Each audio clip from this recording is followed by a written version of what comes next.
राधे राधे दोस्तों, मैं फिर से स्वागत करता हूँ आपका इस भागवतमृत चैनल में, जिसका उद्देश्य है भगवान श्री कृष्ण की लीलाओं का नित्य ही श्रवण करते रहना।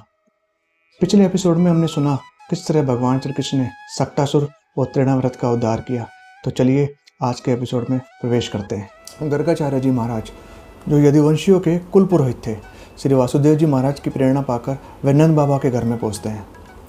नंद बाबा जब उन्हें देखते हैं कि वह उनके घर आए हैं तो वह बहुत प्रसन्न होते हैं और वह उनका बहुत ही यथोचित सत्कार करते हैं। उनका सत्कार करने के बाद वे उन्हें यह कहते हैं कि उनके आने से उनका घर बिल्कुल ही धन्य हो गया। नंद बाबा जी कहते हैं, हे गुरुदेव, हम तो इस गृहस्थी के कामों में इतने व्यस्त हो गए कि आपके आश्रम तक भी नहीं आ सकते। अब आप हमारे घर आ गए हैं तो कृपा करके मेरे दोनों पुत्रों का भी नामकरण कर दें। ऐसा सुनने के बाद गर्गाचार्य जी नंद महाराज से कहते हैं, हे नंद, तुम और वासुदेव दोनों घनिष्ठ मित्र हो। अगर मैं तुम्हारे पुत्रों का नामकरण संस्कार करूंगा तो कंस यह सोचेगा कि देवकी का अष्टम घर तुम्हारे घर ही पैदा हुआ है और वह तुम्हारे पुत्र को मारने की कोशिश कर सकता है। मैं ऐसा बिल्कुल ही नहीं करूंगा। तब नंद महाराज ने कहा, हे गुरुदेव, तब आप ऐसा कीजिए, गौशाला में एकांत में ही मेरे पुत्रों का नामकरण संस्कार कर दीजिए। इस नामकरण संस्कार में मेरे मित्र संबंधी कोई भी नहीं होंगे। गर्गाचार्य जी महाराज, जो नामकरण संस्कार करना ही चाहते थे, उन्हें नंद महाराज की यह बात गर्गाचार्य जी मान गए और वह गौशाला की ओर चलने लगे। गौशाला में जाकर गर्गाचार्य जी महाराज ने सबसे पहले रोहिणी पुत्र को देखा। तब उन्होंने कहा, यह रोहिणी पुत्र है, इसलिए इसका एक नाम रोहिणी भी पड़ेगा। इसमें खूब बल होगा, इसलिए एक नाम इसका बल भी होगा। यह अपने मित्रों और सगे संबंधियों को बहुत आनंद देगा, इस कारण इसका एक नाम राम भी होगा। सब लोग इसे बलराम कहेंगे। और जब कभी भी कोई फूट हुआ करेगी तो यह परस्पर उसे सुलझा दिया करेगा, इसलिए इसका एक नाम संकर्षण भी पड़ेगा।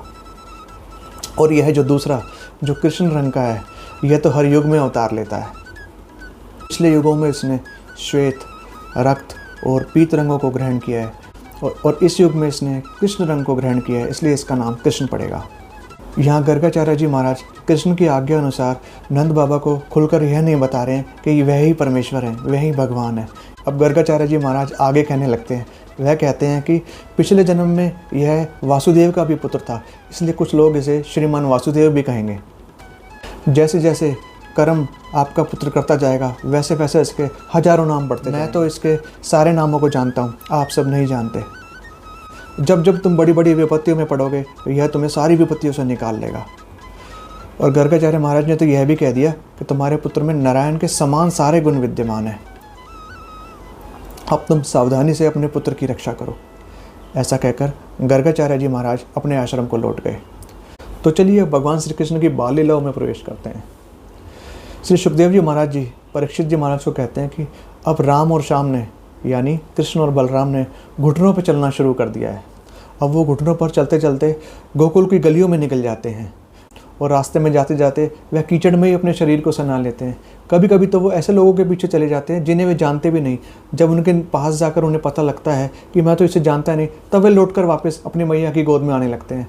यह देखकर माता रोहिणी और यशोदा को बहुत सुख की प्राप्ति होती है।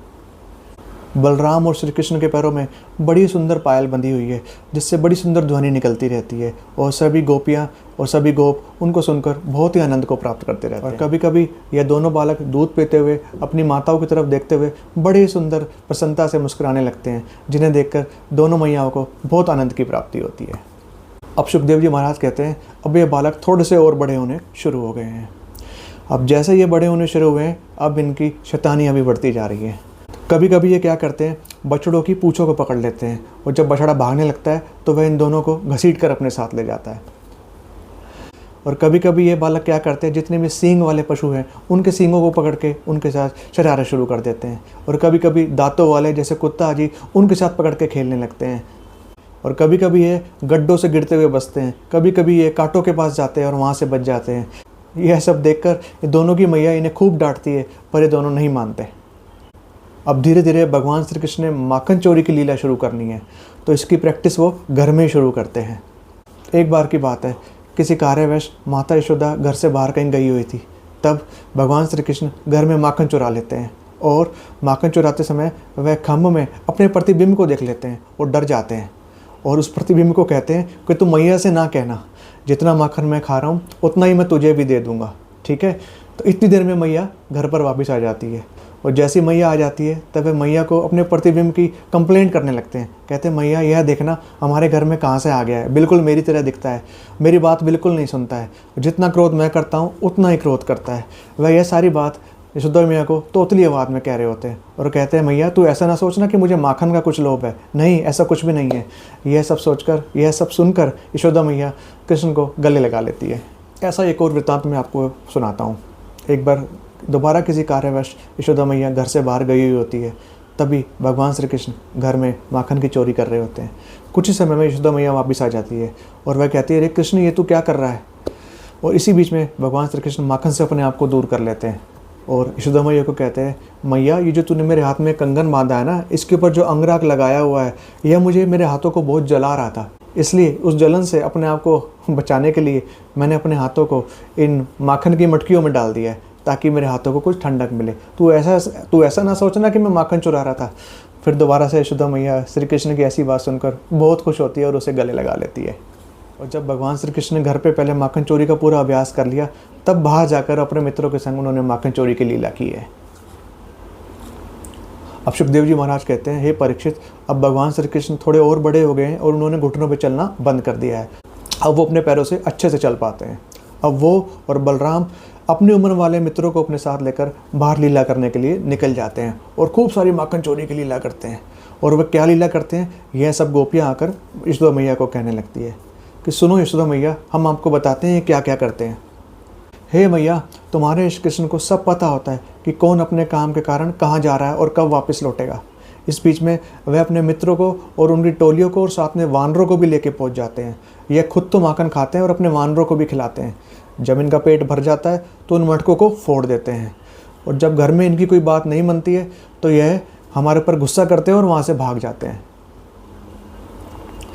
हम अपने माखन को और मीठी दहियों को जितने भी छीके पर रख लें, इन्हें सब पता होता है कि वो माखन कहाँ रखा हुआ है, और वे अपने मित्रों की मदद से उन माखन को चुरा लेते हैं। कभी कभी तो हम अपने माखन को बहुत ऊंचाई पर छुपाते हैं ताकि एक कृष्ण वहाँ तक ना पहुँच सके, लेकिन एक कृष्ण अपने दोस्तों की मदद से उन पर चढ़कर उस माखन तक पहुँच जाता है और उस माखन को खा लेता है। इस कृष्ण को यह भी पता है कि उस माखन तक पहुँचने का रास्ता कैसा है। कई बार तो यह उन मटकियों में छेद भी कर देते हैं, जिस तरह से सारा माखन इनके पास अपने आप पहुँच जाता है। कुछ गोपियाँ तो ऐसा भी कहती है, हम कई बार तो माखन को अंधेरे में भी रखते हैं, पता नहीं तुम्हारे लल्ला में कुछ दिव्य ज्योति है जिस कारण वह इतनी चमकती है कि इसे सब पता लग जाता है कि कौन सा माखन अंधेरे में भी कहाँ छुपा हुआ है। कुछ गोपियाँ तो यह भी कहती है, हे यशोदा, तूने इसको जो आभूषण पहना रखे हैं उसमें इतनी चमक होती है कि ये अंधेरे में भी सारे माखन की मटकियों को ढूंढ लेता है। सुखदेव जी महाराज जी यह कहते हैं, यह सब उलाना तो गोपियाँ भगवान श्री कृष्ण के दर्शनों को पाने के लिए ही करती हैं। यशोदा मैया यह सोचती है कि अपने कन्हुआ को बहुत डांटूंगी, लेकिन बहुत ज़्यादा सोचने के बावजूद भी यशोदा मैया की हंसी निकल जाती है और वह कृष्ण को कभी डांट नहीं पाती है। और एक बार तो ऐसा भी हुआ, यशोदा मैया ने सच में ही श्री कृष्ण को डांट दिया। तब श्री कृष्ण बहुत रोने लगे और रोने के कारण उनका गला बहुत सूख गया और वे कुछ बोल भी नहीं पा रहे थे। तब यशोदा मैया से बिल्कुल भी रहा नहीं गया और भगवान श्री कृष्ण को प्रेम के कारण उन्होंने गले लगा लिया। यहाँ सुखदेव जी महाराज जी कहते हैं कि श्री कृष्ण तो भगवान हैं, वह तो ब्रज में लीला कर रहे हैं और सभी गोपर गोपियों को सुख देने के लिए ही वह यह सब माखन चोरी की लीला कर रहे हैं। नंद बाबा के यहाँ तो 9 लाख गैया हैं, तो सोचो उनके यहाँ माखन और दही की कैसे कमी हो सकती है। वह तो गोप गोपियों को सुख देने के लिए ये सब लीला कर रहे हैं। एक बार की बात है, भगवान श्री कृष्ण यशोदा मैया को कह रहे थे कि तू मुझे यह सब पकवान खाने के लिए कहती है, पर मैंने आपको कहा है कि मेरा बिल्कुल पकवान खाने में मन नहीं करता, मुझे तो माखन मिश्री अच्छी लगती है। तब यह बात एक गोपी पीछे से छुप कर सुन रही होती है। तब मन ही मन में वह यह सोचती है, वह दिन कब आएगा जब मैं माखन बिलो रही होंगी तो कृष्ण मेरे पास आके बैठेंगे और मैं उन्हें माखन चुराता हुआ देखूंगी और अपने आप को धन्य समझूंगी। भगवान कृष्ण तो सबके मन में रहते हैं। तब उन्होंने गोपी की यह इच्छा सुन ली और उसे पूरा करने का सोच लिया, और कुछ समय पश्चात वही हुआ। भगवान श्री कृष्ण ने उस गोपी की मन की इच्छा को पूर्ण किया और उसके घर जाकर भी माखन चुराया। सूरदास जी महाराज ने भगवान श्री कृष्ण की माखन चोरी पर बहुत सुंदर सुंदर पद लिखे हैं।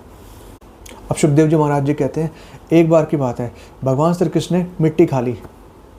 तब भगवान के सभी मित्र उन्हें लेकर यशोदा मैया के पास पहुंचते हैं और कहते हैं कि मैया आज तो कृष्ण ने मिट्टी खाई है।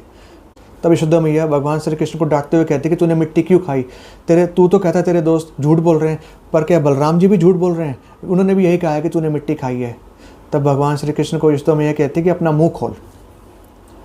यशोदा मैया भगवान श्री कृष्ण के मुंह में पूरा विश्व, चांद, तारे, नक्षत्र, नदियाँ, पर्वत, पूरा संसार और यहाँ तक कि ब्रज, और ब्रज के अंदर वह स्वयं को भी भगवान श्री कृष्ण के पास बैठी हुई देखती है। तब वह मन ही मन में भगवान श्री कृष्ण की स्तुति शुरू कर देती है और उन्हें नमस्कार करती है। तब यशोदा मैया को यह एहसास हो जाता है श्री कृष्ण ही भगवान है। इतने में ही भगवान श्री कृष्ण योग माया का आश्रय लेके उस लीला को यशोदा मैया के मन से बुला देते हैं, क्योंकि उन्हें तो वात्सल्य भाव में रहना है। और कुछ क्षण बाद यशोदा मैया भगवान श्री कृष्ण को अपने गले लगा लेती है। अब परीक्षित जी महाराज सुखदेव जी महाराज से यह पूछते हैं कि पिछले जन्म में नंद महाराज और यशोदा मैया ने ऐसा क्या पुण्य किया था कि इन्हें श्री कृष्ण महाराज की बाल लीलाओं को देखने का सौभाग्य प्राप्त हो रहा है। ऐसा सौभाग्य तो वासुदेव और देवकी को भी प्राप्त नहीं हुआ, कृपया करके मुझे बताएं। सुखदेव जी महाराज जी कहते हैं कि पिछले जन्म में नंद महाराज द्रोण नाम के वासु थे और यशोदा मैया का नाम था धरा। द्रोण और धरा ने तब ब्रह्मा जी से प्रार्थना की थी कि जब हम इस पृथ्वी पर जन्म लें तब हमें भगवान श्री कृष्ण की अटूट भक्ति प्राप्त हो। इसी कारण आज उन्हें पुत्र के रूप में भगवान श्री कृष्ण प्राप्त हुए हैं। इसी कारण भगवान श्री कृष्ण का पूरे व्रज में गोपियों से भी ज़्यादा अपने माता पिता से प्रेम है। और ब्रह्मा जी की बात को सत्य सिद्ध करने के लिए वे नंद महाराज और यशोदा के यहाँ पुत्र के रूप में प्रकट हुए हैं और अपनी बाल लीलाओं से उन्हें आनंद पहुँचाते हैं। आज के एपिसोड में इतना ही। अगले एपिसोड में हम भगवान श्री कृष्ण की और भी बाल लीलाओं का आनंद लेंगे। अगले एपिसोड में हम जानेंगे ऐसा क्या होता है कि यशोदा मैया भगवान श्री कृष्ण को ओखल से बांध देती है। तब तक के लिए राधे राधे।